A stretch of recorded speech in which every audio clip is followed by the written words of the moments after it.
Fala aí galera, tudo bom com vocês? Professor Matheus aqui. Hoje veremos o módulo 18 de Física 1. É um módulo que fala sobre, tá aqui, ó, aplicações da segunda lei de Newton.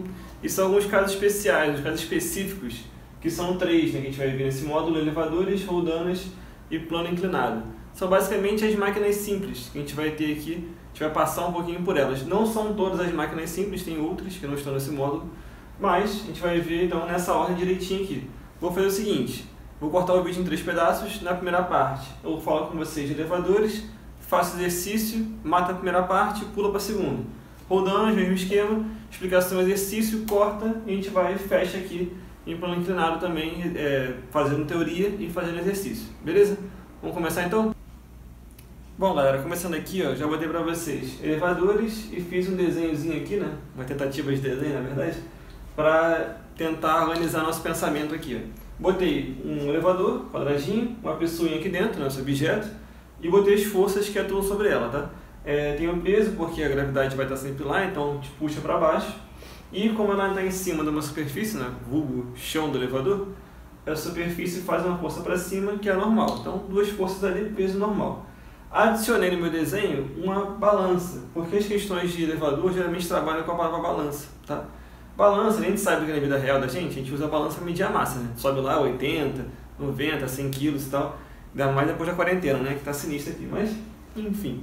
Para física, balança, ela faz outra coisa, tá? Balança, ela mede o valor da normal. Então, tem questão que o cara vai te falar. Um carinha está no elevador, subindo, descendo, o que seja, mas ele vai te perguntar qual é o valor que a balança mede. E aí você vai tentar descobrir esse valor através da normal. Tranquilo?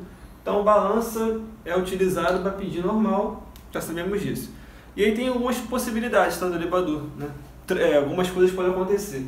Botei aqui 5 possibilidades, sendo que a primeira, né, era 2, na verdade, né? Porque ela pode estar parado ou com velocidade constante. Ou seja, o seu elevador pode estar paradinho no andar lá, sem se mexer, ou ele pode estar subindo, descendo com velocidade constante. Esses caras são importantes porque velocidade constante, a gente sabe lá do MU, né, que a gente já viu lá no movimento uniforme, que esses dois caras, tanto parado quanto velocidade constante, significam dizer que a aceleração é zero. E aí, quando a aceleração é zero, a gente sabe que então os valores de peso e de normal acabam sendo iguais. Isso aqui é a situação ideal para a gente, né? Pena que não é o normal de elevadores, porque se ele perguntar velocidade constante ou parado, você já sabendo o peso, sabe o normal, acabou. É muito simples, então geralmente o que vai acontecer é o nosso elevador está subindo ou descendo, né, acelerado. E aí como é que funciona isso? Deixa eu botar aqui de outra cor, vou botar o nosso elevadorzinho subindo, ó, setinha para cima, e vou dizer que ele está acelerado. Então aqui, ó, primeira situação, ele está subindo ou acelerado. Você pode guardar essa informação aqui dessa forma ou pensar, olha só, o cara está subindo, né? Tem uma força para cima e uma para baixo. Se ele está subindo com aceleração, eu posso pensar que a força maior, né, entre as duas, se ele tem um cabo de guerra, né, dois caras puxando, se ele está subindo é porque a força que está para cima está conseguindo ganhar, entre aspas, né? Então eu monto uma equação assim, ó, normal menos peso. Normal menos peso, sendo que é normal para cima, né? Então subindo igual a força resultante, que é uma força que eu vou tentar achar, né? Ou então, dependendo da questão, ele vai te dar os valores, isso aí é muito aleatório. Mas monta, se você perceber que a situação está subindo acelerado, essa a gente vai usar. Tranquilo? Você pode gravar a fórmula ou só lembrar desse negócio de sobe e desce. O sobe e desce é importante porque ele ajuda a fazer todas as outras fórmulas. Olha só, descendo acelerado. Vou aqui, ó, descendo acelerado. Vou botar a setinha para baixo agora. Aceleração, né, do nosso elevador descendo. Se ele está descendo, é porque eu tenho duas forças, peso normal. Descendo é porque o peso é maior que o normal, uma situação, né, que a gente está imaginando aqui. Então eu boto peso menos normal igual a força resultante. Eu posso gravar essa fórmula aqui, né, gravar essa relação, ou na hora me ligar aqui, né, pô, para baixo maior, então está descendo, então peso menos normal. Possibilidades. Certo, você vai ter que usar uma delas. Tem outros aqui que são mais, digamos assim, estranhos, porque ele sobe freando, né? É como se ele estivesse quase chegando no andar, ele está com velocidade, ele tem que parar, então ele dá uma leve desacelerada para parar no andar e você poder sair. Subindo desacelerado é como se fosse ele subindo com uma aceleração para baixo, velocidade acima porém aceleração para baixo. Fica como se fosse ele descendo. É uma mesma relação, tá vendo? E a outra que tem, descendo desacelerado, é como se fosse ele subindo acelerado, né? A gente vai trocar aqui a ordem. Que é o mesmo esquema, como se fosse uma relação de o peso está maior que a normal, logo por mais que ele esteja subindo, a força resultante é para baixo, e aqui, por mais que esteja descendo, a força resultante é para cima, ele vai freando. Então é isso aqui, a gente vai ter que só gravar, né? Gravar entre aspas, né? Se ligar nas posições de peso normal e depois executar os cálculos. Tranquilo? É mais fácil do que parece, tá, gente? Lembrando que assim, ele vai te pedir sempre relações de ou para achar a normal ou para achar a aceleração. Sendo que a massa do objeto geralmente a gente dá. A massa da pessoinha aqui, você vai ter que conhecer, 90 kg, 100 kg, né? E depois tenta descobrir o resto. Vamos ver como é que funciona uma questão dessas? Vou apagar aqui e a gente faz uma questão de elevadores. Bom, para a gente treinar aqui, galera, vamos lá. Questão número 3, dois conceituais. Vamos ler junto aqui, ó. Uma pessoa de 70 kg de massa embarca no elevador em um local no qual o módulo da gravidade vale 10 metros por segundo. No piso do elevador existe uma balança, falei com vocês que ia ter essa balança, né? Graduada em newtons, sobre a qual a pessoa posta seu corpo, ou seja, ela fica em pé, né?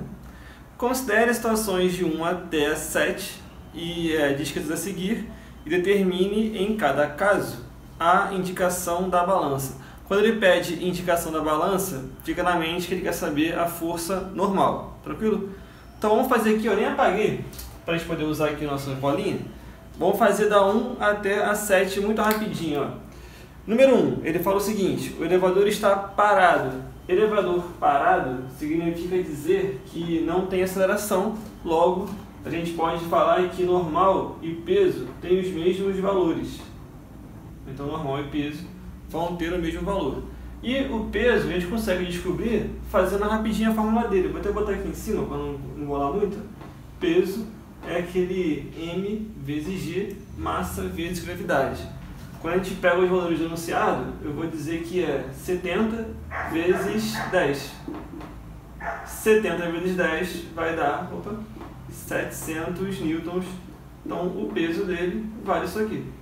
Na primeira situação, que o corpo está, né, parado, o corpo que eu digo o elevador, né, está parado, então normal acaba sendo igual ao peso, logo a normal vale 700 newtons. Rápido de fazer, sem estresse, né, super tranquilo. Vamos ver a situação 2, que ele fala na questão pra gente, como é que está lá no ambiente. E ele fala que sobe ou desce em um movimento retilíneo e uniforme. Movimento uniforme é aquele que tem velocidade constante, ou seja, também não tem aceleração, ou seja, de novo, temos uma situação onde normal é igual ao peso, né, que eu botei ainda agora para vocês aqui, velocidade constante, aceleração igual a zero, logo, se normal é igual ao peso, podemos dizer que normal de novo vale 700 newtons. Molezinha, rapidinho, só leu, entendeu, a conta estava feita já, né, mas respondemos. Vamos lá então, a terceira. O elevador sobe aceleradamente, sobe acelerado. Então, ó, para cima, normal menos peso, igual a força resultante. Com aceleração de módulo igual a 2. Então tá bom, vou botar aqui, ó, terceira situação.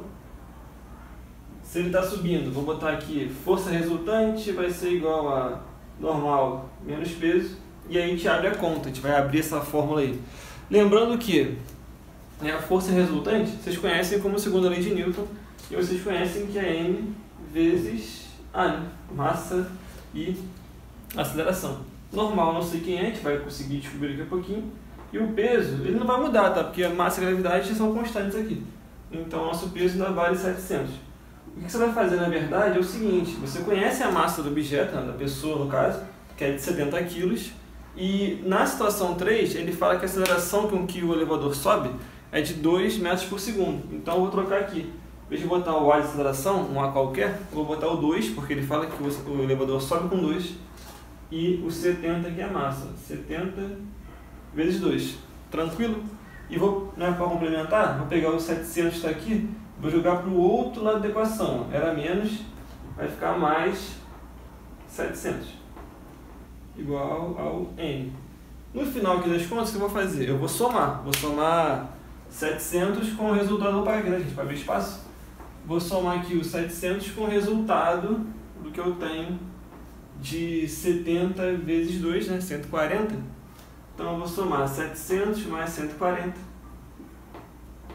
e no final das contas eu terei o valor de 840 newtons nessa balança aí. Então assim, usamos o primeiro, subindo acelerado. Tranquilo?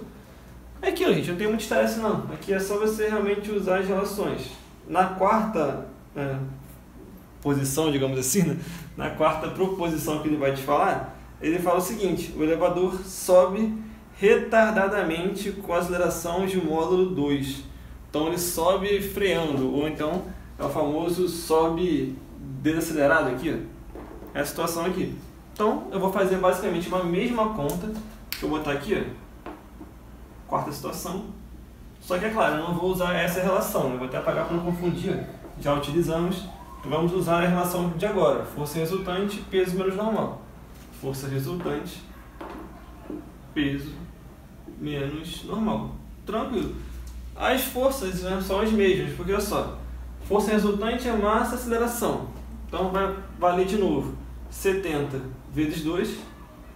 E o peso, ou seja, no início, 700. A conta de agora que a gente vai fazer é basicamente a mesma, só que olha só, toma cuidado com o sinal, hein?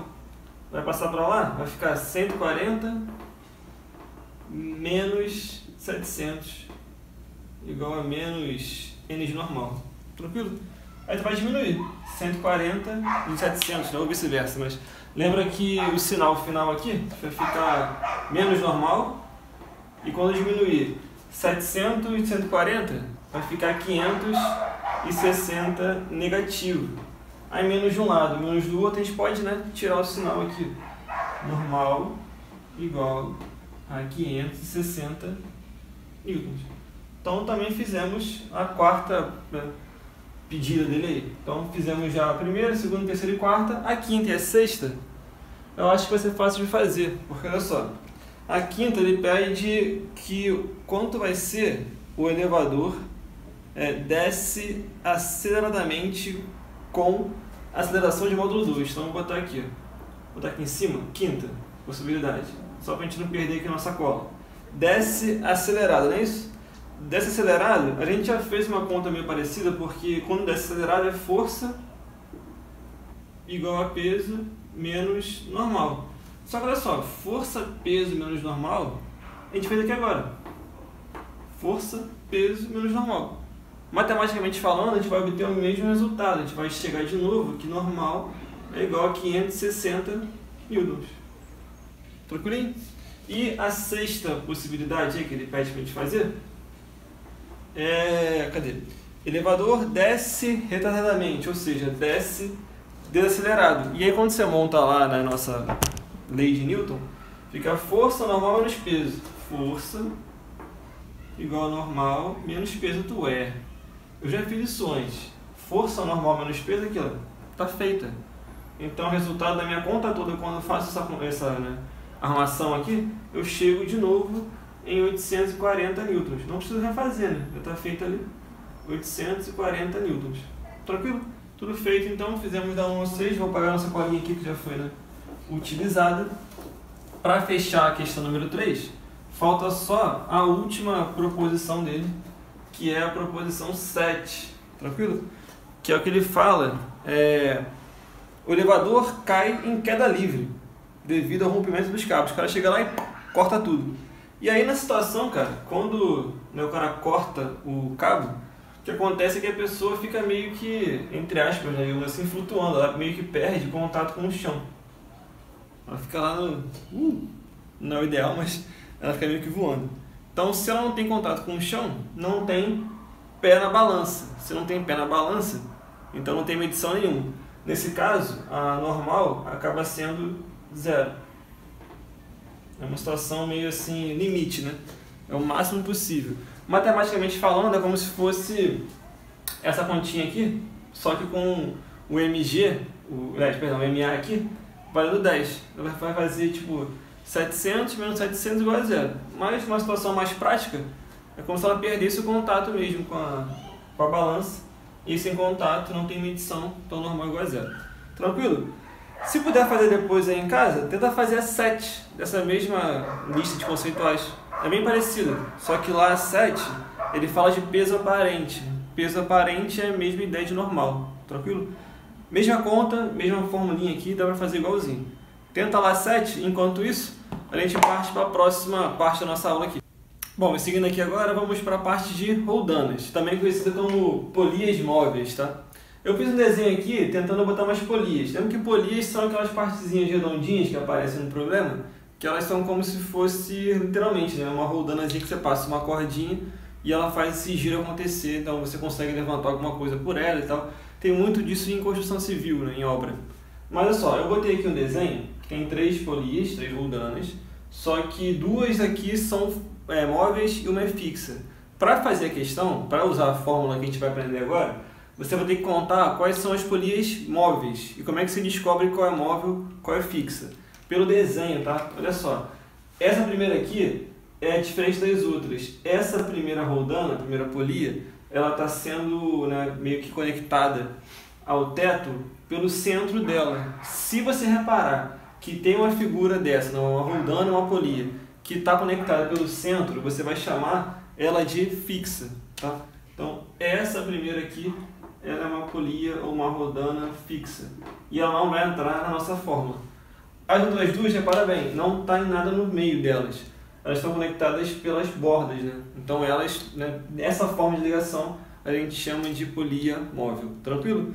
E como é que são as contas? Vou botar aqui um desenhozinho, vou puxar uma setinha aqui, uma linhazinha de vermelho. Como se tivesse uma pessoinha fazendo força aqui, tentando levantar alguma coisa do outro lado.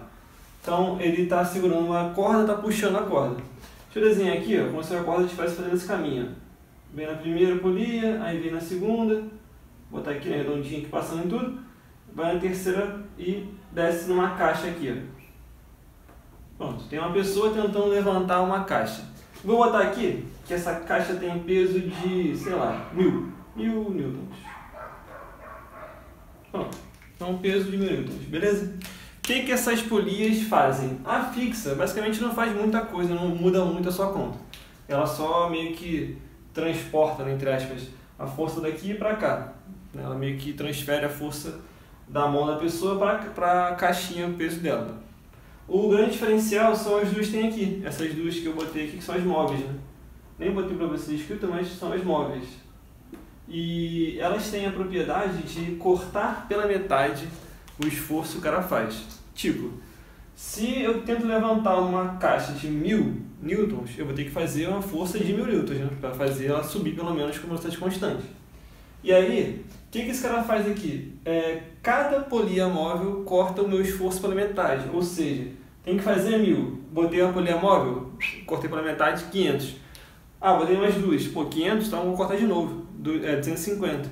Quando esse carinha faz uma força para levantar esta caixa aqui, cada polia corta pela metade, né, a força, a ponto de ele fazer apenas 250 newtons de força. Então, primeira polia, metade, 500.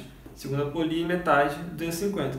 Pô, vou ter que analisar isso, vou ter que contar e tal. É uma possibilidade, ou então você usa uma fórmula que eu botei aqui para vocês já. Ó. F, que é a força que o rapaz faz, P de peso aqui, né, da caixinha, e 2 elevado a N. Esse N aqui é justamente o que a gente chama de número de polias móveis. Vou botar aqui número de polias móveis. E no nosso caso aqui, são 2, né, móveis. Se eu tivesse que fazer a fórmula, fazer a conta, como é que ficaria? Eu botaria força, aí o nosso peso que é 1000, na caixinha que eu estou levantando, e 2 elevados a esse N, que é o número de polias, no caso são 2 elevados a 2. Também conhecido como 4, né? 2 ao quadrado, o pessoal diz por aí que vale 4. Então, se eu divido 1000 por 4, eu chegaria na razão de 250 newtons. Você pode fazer de cabeça, assim, meio que utilizando a lógica, não está nada errado, super certo, ou você faz pela continha aqui. De qualquer forma, tem que lembrar que a polia móvel corta o seu esforço pela metade. Se tiver mais de uma, você vai cortando, né? Metade da metade, metade da metade da metade, por aí vai. Tranquilo? É só lembrar isso aqui.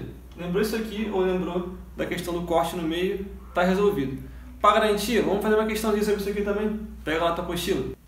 Bom, galera, vamos fazer então a questão número 4. É bom que ela tenha um desenho aí que parece o que eu tinha feito, né? Tipo, que a gente consegue reutilizar. Claro que está muito melhor daqui do que o meu esquema bizarro, né? Mas vamos aqui ler o texto, ó. Utilizou-se o acoplamento de polias mostrado na figura para levantar um peso de 120 kgf. kgf, gente, é uma unidade de força, tá? Como se fosse um Newton da vida, só que kgf está fora do sistema internacional, está fora do SI.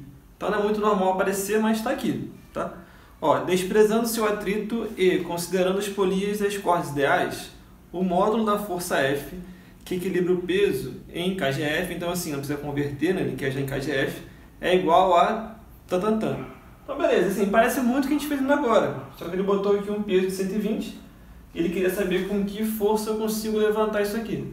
Você pode fazer de duas maneiras, né, você pode ficar à vontade para escolher, mas você pode fazer da seguinte forma, eu posso usar a fórmula, né, que é força igual a peso sobre 2N, lembrando que como o desenho é o mesmo, né, por coincidência, mas dá para perceber que tem duas polias móveis, né, tem a primeira e a segunda aqui, e essa terceira mais próxima da força, pelo que está no desenho que eu estou vendo aqui de longe, ela é fixa, então é basicamente a mesma configuração mesmo. Quando você vai fazer essa continha aqui, vai botar aqui 120, 2 elevados a 2, porque são duas polias. Ou então você pode botar logo que é 120 divididos por 4. E aí 12 por 4 dá 30, né? 120 por 4 vai dar 30 kgf aqui. Rápido de fazer, molezinha, sem estresse. E aí essa resposta aqui é a resposta letra D. Tranquilo? Lembrando que, pô, eu não gosto de fazer a fórmula, já entendi como é que funciona. Tem como fazer sem a fórmula? Tem, claro que tem. Se você quiser se lembrar, né, como é que funciona, lembra que assim, duas polias, 120 kgf. A primeira polia, metade disso. Então a primeira polia já ficaria com 60, né? 60 kgf. Cortou para a segunda polia. Segunda polia móvel corta pela metade da metade. Metade de 60, 30. 30 kgf. Tá. Você pode fazer pela lógica da questão ou pela fórmula. Fica à vontade que das duas maneiras, né? Dos dois jeitos, você consegue descobrir o mesmo valor. Tranquilo? Letra D, então. Vamos fazer então agora a última parte da matéria, que era a parte que fala sobre plano inclinado. É uma matéria mais complicadinha, porque vai usar seno e cosseno, tranquilo? Mas vamos lá, sem estresse, vou cortar e a gente vai para a próxima parte. Bom, para fechar aqui agora, vamos ver plano inclinado. Já botei aqui o desenho, lembrando que o plano inclinado é uma situação meio adversa, né? Porque a gente sempre tem a história de botar a situação na horizontal, a gente bota o peso lá, o objeto, e sempre faz normal para cima, peso para baixo, até como igualar, como a gente fez no elevador, e resolve as contas. Aqui, quando a gente coloca as forças, né, como o plano está inclinado, a normal ela vai acompanhar essa inclinação. A força normal é sempre perpendicular à superfície, então quando eu inclino ela, ela fica na diagonal, essa setinha aqui de verde, né, que eu vou ter para você do vetor normal. E o peso ele é sempre para baixo, então ele não vai mudar. O que acontece fica uma setinha na direção, né, na diagonal mais ou menos, e o peso fica justamente na vertical. E matematicamente falando, a gente não consegue igualar esses caras. O ideal é que eles estivessem na mesma direção. O que você vai ter que fazer? A gente vai ter que pegar esse peso aqui e meio que dividir ele em dois, né, por assim dizer. Você vai ter que fazer uma parte desse peso e para a horizontal aqui do plano inclinado, ou seja, vou botar aqui PX, então a parte X aqui do nosso plano, e tem uma parte também que é o PY, ficaria assim, PX e PY. A gente vai meio que desmembrar o peso, né? E tudo em relação a este ângulo aqui, ao ângulo que a plataforma, né, seu plano inclinado, faz horizontal. Então tem duas fórmulas adicionais aí na sua conta. Px é o peso, né, o peso normal, massa e gravidade, vezes o seno do ângulo, deste ângulo aqui, e o Py é o peso de novo, só que aí vezes o cosseno deste ângulo. Coisa importante, né, para lembrar aqui. O Py ele vai ter relação com a normal, tá? Geralmente se a questão de perguntar normal, algo do tipo, vem aqui no Py, que é mais prático de você descobrir. Inclusive, ele é muito utilizado também em situação onde a superfície tem atrito, né? Que aí você vai ter que colar com a força de atrito aqui. Lembra que força de atrito tem a formulinha, que é o μ, que é aquela coeficiente de atrito, né? Vezes normal. Então, se por acaso a questão trabalhar com atrito, vem aqui que você vai ter que usar essa partezinha de PY, tranquilo? E o PX é justamente a força que faz ele descer. Então, né, é uma força que vai estar sempre lá, independente de ter atrito ou não. Aí é claro que assim, como é que eu vou fazer essas questões aí? Como é que eu vou usar isso, né, na hora de fazer problemas? Cara, vai depender de como é a situação e mais que isso, vai depender do enunciado do problema. Se, por exemplo, ele falar que não tem atrito, a gente vai ignorar essa partezinha aqui e geralmente trabalha só com PX. Se tiver uma força para cima, vai ficar PX menos força igual a força resultante. Vai depender muito da questão, mas o principal para você gravar e basicamente saber aqui usar é saber decompor em x e y. Sabendo isso, a questão não tem muito mistério. Basta lembrar que tem a ver com esse ângulo aqui, tá? Tirando isso, ó, molezinha. Para garantir, vamos fazer mais questões? Bom, vai fechar por hoje. Vamos fazer a questão número 1 e número 2, ambas da UERJ, beleza? Já botei aqui o desenhozinho para entender a primeira questão. Vamos aqui ler o enunciado, ó. Uma pequena caixa é lançada sobre um plano inclinado e depois de um intervalo de tempo desliza com velocidade constante. Observe a figura na qual o segmento orientado indica a direção e o sentido do movimento da caixa. Ele botou uma setinha, né, dizendo que ela está descendo e botou a velocidade constante. Eu botei velocidade CTE, né, que a gente abrevia constante como CTE. Mas é isso, dá para entender que ela vai descer.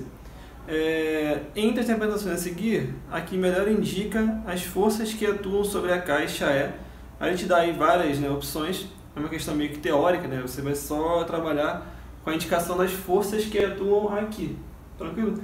E é um plano inclinado, a gente conhece como é que funciona, né? Deixa eu botar aqui no cantinho.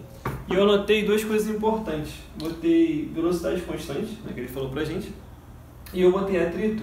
Vou explicar por que eu falei isso, tá? Mas eu botei atrito para não esquecer que tem uma coisa muito importante que vocês vão ver.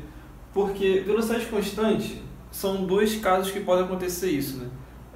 MU, que é o caso que a gente já conhece lá da cinemática, e pra gente aqui, a gente fala que é quando a aceleração é zero. É a mesma coisa, na verdade, né? Só que a gente trabalha mais aqui em leis de Newton, dizendo que a aceleração é zero, que também significa dizer que a força resultante é zero. Ou seja, quando eu for desenhar aqui as forças que atuam no objeto, eu sei de duas, né, com certeza. Eu sei que vai ter o peso para baixo, com certeza, e eu sei que desse peso, né, além dele, tem a normal, só que aqui ela vai ficar na diagonal, né, inclinada aqui para cima. Então tem o peso e tem a normal. E aí, por conta de ser um plano inclinado, eu já conheço como funciona, então eu sei que aqui ó, vai ter uma relaçãozinha aqui ó, de peso x, né? Então a caixa desceria acelerada com px, beleza. Só que, por que eu botei o atrito, né? Para que seja uma descida com velocidade constante, ou seja, com força resultante igual a zero, eu necessito de ter mais uma força ali, e tem que ser uma força contrária ao px. Então, nessa situação, eu vou ter que aderir ao atrito, porque é essa força que vai fazer o corpo permanecer com a velocidade constante. Eu vou adicionar ela aqui de vermelho também, ó. Vou botar aqui para trás, vai estar aqui, ó, força de atrito. Então, ela só vai aparecer porque no texto ele comentou que força resultante igual a zero, então é uma situação que px menos φ igual a zero. Só que ela não deixa de cair, né? Ela só vai cair com velocidade constante. Tranquilo? Então a gente tem que assim, tem que muita anotação, muita força aqui, né? A gente vai ter que colocar de acordo com o que ele pediu pra gente na opção aqui de resposta. Se você for ver, a gente marcou aqui na nossa resenha, aqui no nosso esboço, marcamos peso, força de atrito, normal e px. Marcamos 4 forças. E na opção de respostas, nenhuma delas tem 4 forças. Todas elas têm 3 vetorizinhos, então são 3 forças, né? Uma coisa importante pra gente, né? Px, que é esse cara aqui, ele não é necessariamente uma força, né? Ele é decomposição de uma força. Ele é parte da força peso. Então força, de verdade, verdadeiramente falando assim, força mesmo, nessa situação aqui, a gente tem 3 conhecidas. Temos normal, temos peso e temos atrito. A gente vai marcar essas aqui, tá? Porque o px é só um pedaço do peso. a força verdadeiramente falando, né, é o peso. Então tem que botar peso normal e FAT. Então tem que ser baixo, cima e subindo, né? A que tem, né, parecido com isso, é a letra D. Tá vendo ali? Normal, força de atrito e o peso. Então marca aí, letra D. Show de bola? Tranquilinho, né? Conseguimos fazer. A número 2, ela meio que utiliza a mesma ideia daqui. Eu não lembro, eu não sei dizer se é o mesmo concurso, tá? Mas por coincidência do destino, a gente pode usar a mesma ideia que a gente fez aqui para fazer o número 2. Se liga só. Ele fala o seguinte: um bloco de madeira encontra-se em equilíbrio sobre um plano inclinado de 45 graus. Cara, equilíbrio é isso aqui de novo, Px e FAT. É a mesma ideia, só que aqui no número 1 era constante a velocidade. Aqui eu não sei nem dizer se está com velocidade, ele foi equilíbrio, possivelmente é parado. Mas de qualquer forma, força resultante igual a zero. Então eu já posso partir daqui, ó. Já posso dizer que Px é igual força de atrito. Isso aqui é mó adianto já, cara. E vamos ver aqui o resto. Ele fala que a intensidade da força que o bloco exerce perpendicularmente ao plano inclinado é igual a 2 newtons. Cara, intensidade da força que o bloco exerce perpendicularmente ao plano, o nome disso aí é força normal, tá? Então eu anotei aqui, ó, normal, que pra gente, né, já decompôs uma vez, é o PY, então isso aqui vale 2 newtons. Já temos um valor importante para fazer contas. E ele quer o seguinte: entre o bloco e o plano, ele quer saber a intensidade da força de atrito é igual a... Ele quer saber quanto que vale a FAT aqui, quanto que vale esse cara. Bom, temos todos os dados anotados. Não tem muita coisa aqui, mas é o suficiente. Vamos aqui então começar a partir desta relação, que a gente já sabe que funciona. A gente já montou ali, já provou, né, vetorialmente falando. Então vamos utilizar isso aqui. Px, vocês conhecem. Px é peso vezes o seno do ângulo, que no caso dessa questão aqui, vou botar aqui logo, é seno de 45 graus. Belezinha? E FAT. FAT tem uma fórmula, que é aquele negócio lá que é o μ, que é o coeficiente de atrito, vezes, no caso aqui, PY. Lembra que PY está aqui. PY é peso também, só que aí vezes cosseno do 45. Tranquilo? E aí o que você vai fazer? Corte laser aqui, peso de um lado, peso do outro. Chega aqui, ó, tirou. Sobrou seno de 45 igual a μ vezes cosseno de 45. Só para acertar matematicamente falando, vou fazer o seguinte: vou botar o outro lado aqui. Vou escrever que é μ igual a seno de 45 divididos por cosseno de 45. Cara, não precisa fazer essa conta. Seno de 45 e cosseno de 45, eles têm o mesmo valor. É raiz de 2 sobre 2. É como se fosse raiz de 2 sobre 2 divididos por raiz de 2 sobre 2. Você vai acabar cortando tudo e no final aqui a gente vai conseguir descobrir que o valor do μ, né, do coeficiente de atrito, vale 1. Aí tu tá, mas para que eu estou fazendo essa conta? Porque força de atrito, deixa eu botar aqui, a primeira conta que a gente fez foi essa, porque força de atrito tem uma fórmula só dela, que a gente já comentou aqui agora, que é μ vezes normal. Eu sei quanto que vale o μ agora, né? Acabei de descobrir que vale 1, e a normal eu sabia desde o início, vale 2. Fazer uma conta muito difícil agora aqui, hein? Fazer uma conta de μ, ou seja, 1 vezes normal, que é 2. Ou seja, minha força de atrito vai valer 2 newtons, que é a resposta. Deixa eu só conferir aqui qual é a letra. Se eu não me engano, é a letra D, mas só para garantir, é a resposta da letra D. É isso mesmo. Então, questão número 2, letra D. É aquilo, a gente já meio que montou a ideia, porque a gente, por coincidência, tinha uma questão 1 que trabalhava com Px e força de atrito, né? Então a gente meio que já sabia essa relação. Mas é aquilo, caso não tivesse, o ideal era você desenhar, colocar as forças, né, que se encontram na questão, e você também chegaria à mesma conclusão. Chegaria que é a conclusão que Px igual a força de atrito, e aí o resto é álgebra, fazer conta, sem muito mistério dessa vez, porque os ângulos acabaram sendo iguais, né?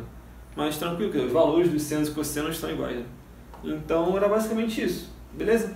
Se puder, gente, tenta fazer também as questões número 5, que também é de plano inclinado, e, aliás, é de elevador, e tenta fazer, se der tempo aí, a questão número 8. É uma questão mais trabalhosa, mas é uma boa de fazer, tá? E aí, se tiver alguma dúvida, pode deixar nos comentários que depois eu venho aqui e falo com vocês. Tranquilo? Então até a próxima aí, bom descanso, valeu!